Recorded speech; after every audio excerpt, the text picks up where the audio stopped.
All right. Joining me now, Alabama Senator Tommy Tuberville. Senator Tuberville, as always, sir, great to see you. I'm hearing these rumors. One thing, the Laffer curve is one thing. I'm hearing rumors that Republican senators are going to take the one big, beautiful bill and split it up into three parts. We had this debate months ago. I can't imagine getting three reconciliation bills through Congress. But you tell me, what's going on here with three parts? Well, first of all, Larry, we all need to read the book titled JFK and the Reagan Revolution, written by Larry Kudlow himself. I think a lot of us up here have read that book, Larry. It's a great book. Thank you, but sir. There is a lot of Republican senators up here that would love to see more than one big, beautiful bill. There's some pluses and there's some minuses. But at the end of the day, we've gone the long way, and let's go ahead and get this done if we possibly can. I think it's going to be very tough, though, Larry. There's a lot of reform that has to be put into this bill, not cuts, but reform.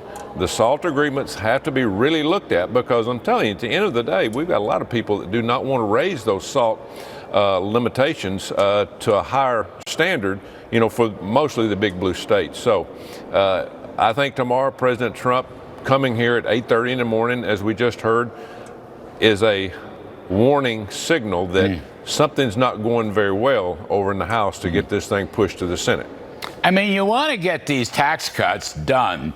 July 4th is fine. Memorial Day, March 31st would have been better, but whatever. July 4th is fine, okay?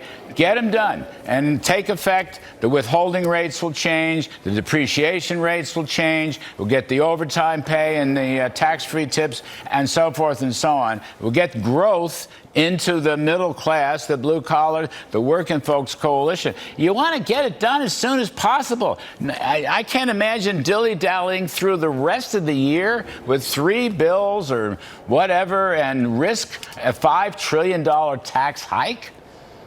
Yeah, we can't do that. It'd be disastrous. And again, going back to the Laffer curve, we all know, everybody understands, the more you lower taxes, the more money that comes into the federal government. And we have to understand that. A lot of people don't believe that. Democrats keep fighting back on that. But as you said, it has been proven right. So let's get this done. Let's let President Trump have his tax cuts that he ran on. We need to do that. But if we don't get a tax bill done in the very near future, it won't get done this year, and it will be a disaster for the Republican Party. Yeah, yes, sir. On another matter, more pleasantly, Supreme Court backs Trump on ending temporary protected status for 350,000 Venezuelans. So President, and they can be deported now. They're not protected, they can be deported. That's a nice win for the president, is it not? It's a huge win, Larry. I've been to Colombia, where all the Venezuelans were coming across back in the day when we're having 3,000 to 5,000 people come through the Darien Gap up to the United States of America. It was a disaster, and we did not get the good ones. A lot of the Venezuelans stopped in Colombia. They took 3 million themselves. But the ones that really didn't want to stay, they pushed them right on out. They came up through the Darien Gap, and now they're here in the United States of America, and we are in trouble in a lot of our cities because they do not go by American laws. Yeah, it's a good win. It's a good win for the president. Hopefully there'll be more wins so he can institute the policies that he was elected to institute. Another point, Russia, Ukraine. So Mr. Trump is sort of taking a positive spin on his telephone conference with Vladimir Putin, but the reality is not quite as good as what he says. What are you hearing about this and this idea about a meeting in the Vatican? Pope Leo XIV, I don't know, I guess it's as good a place as any. But what's happening? What on that front? What can you tell us? Well, being on the Armed Services Committee, Larry, for the last 3 years, we've been eating, drinking, and living this disastrous war that has been in Ukraine. Now, Russia started it. We could have finished this. There should have been negotiations, but Vladimir Putin now is gone. He's to the point where he's taken so much land, he's making so much progress. Why would he make a deal? He has got the cards in his hand. Biden had the cards in his hand very early, but now we've lost all the cards, and Vladimir Putin is going to want a lot from the Ukrainians. He's going to want a lot in terms of land, The things that are going on there in terms of possibly even Odessa, he's going to want Crimea, but he's going to want NATO to stay away from his borders. And I can't blame him for that. 100% we don't need to be on their borders, and he's asked that for years.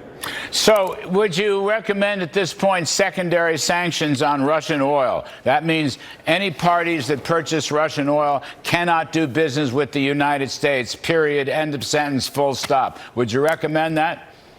I think after this phone call, if something's not done, they're losing 3,000 to 5,000 people a day in Ukraine. We cannot continue this all-out massacre is what's happening. And so President Trump will make the decision on whether to do that or not.